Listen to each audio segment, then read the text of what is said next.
Hi అండి, నమస్కారం. Sir మీ పేరండి? నా పేరు కోటేశ్వరరావు. గుంటూరు నుంచి వచ్చాను. గుంటూరు నుంచి వచ్చారు. సో గుంటూరు నుంచి ఇప్పుడు పిఠాపురం వచ్చారు కదా, ఆవిర్భావ సభ గురించి ఎందుకు అంత దూరం ఖర్చు చేసుకుని మీరు ఎంత దూరం వచ్చారు? ఖర్చే ఉందండి, ఇది మన ఇంట్లో పండగ అండి బాబు. మన ఇంట్లో పండగ ఖర్చే ఉంటుందండి. ఎంత దూరంలో ఉండా ఎక్కడున్నా ఈ పండగ రావాల్సిందే, ఈ పండగ జరుపుకోవాల్సిందే. అది సో ఎలా అనిపిస్తుంది అంటే అధికారంలోకి వచ్చాక మొట్టమొదటిసారి కదా ఆవిర్భావ సభ అయితే జరగడం, మరి మీకు ఎలా ఉంది? అధికారం వచ్చినాక మీరు ఆవిర్భావ సభ అంటున్నారు.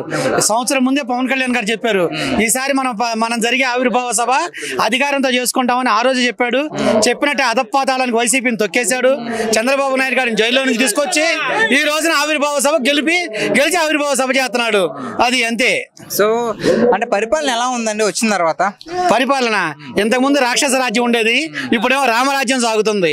ఇంతవాటికి 75 సంవత్సరాల చరిత్రలో స్వతంత్రం వచ్చిన తర్వాత ఎక్కడికి దూర ప్రాంతాల సుదూర ప్రాంతాలకి అంటే పల్లెలకి గిరిజన ప్రాంతాలకి రోడ్లు లేవు.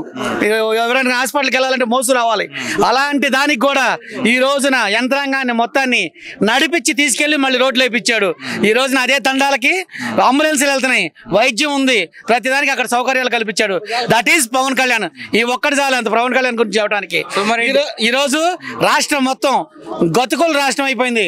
ఒక గర్భిణీ స్త్రీ రోడ్డు మీద వెళ్తే హాస్పిటల్ దాకా వెళ్ళాల్సిన పని లేదు. ఏ రోడ్డు మీద అయినా సరే రోడ్డు మీద డెలివరీ అయ్యాల్సిన పరిస్థితి. కానీ ఈ రోజున ప్రశాంతంగా రాష్ట్రం అన్ని రోడ్లను ప్రశాంతంగా చేశారు. చాలా బాగుంది.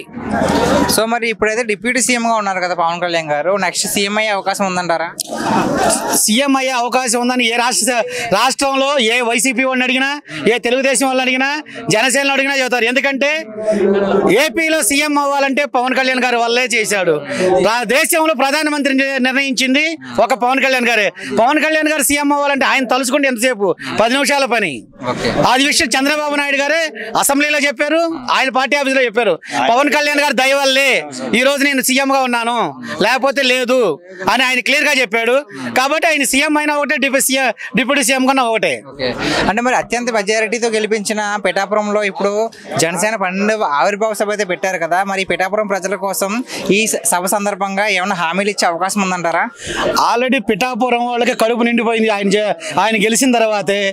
అసలు పిఠాపురం ఎక్కడుందో తెలియని వాళ్ళకి కూడా ఈ రోజు అమెరికాలో కాదు, దేశ నలుమూల అన్ని ఏ దేశంలో ఉన్నా పిఠాపురం ఎక్కడుందో తెలుస్తుంది.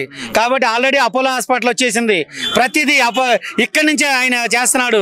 ఇవాళ దాకా 10 లక్షలు ఉంది, ఇవాళ 2 కోట్లు 3 కోట్లు పిఠాపురంలో పొలం వాల్యూ. ఇంకంతకన్నా ఇంకేం కావాలి? పిఠాపురం స్వర్ణయుగం అయిపోద్ది. ఈ పిఠాపురం చేసుకున్న అదృష్టం పవన్ కళ్యాణ్ గారు ఇక్కడి నుంచి పోటీ చేయటం. థ్యాంక్స్ అండి.